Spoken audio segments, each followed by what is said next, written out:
My name is Amoka. I grew up in a small village in Nigeria. My mother died when I was very young. My father married another woman who had 2 children of her own. She was very cruel to me. She made me do all the household chores and never gave me enough food to eat. I was always hungry and tired. My father tried to defend me, but she would get angry and fight with him. I felt like I was all alone in the world. I had no one to talk to, no one to play with. I was just a servant in my own home.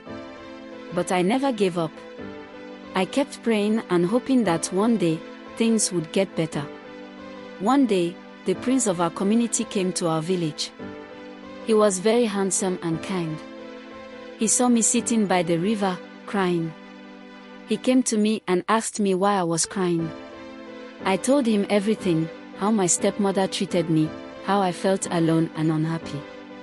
He listened to me and he felt sorry for me. He started visiting me every day. We would walk together and talk. I felt happy for the first time in my life. After some time, he told me that he wanted to marry me. I was so happy.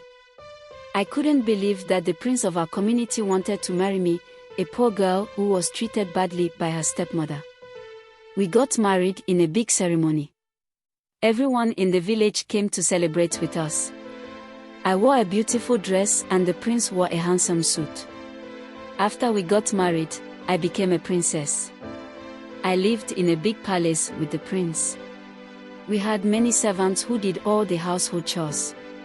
I was finally happy. I had found love and I was treated like a queen. I never forgot where I came from and I always helped those in need.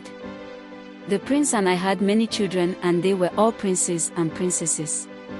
We lived happily ever after. I am grateful for the day the prince came to our village and found me.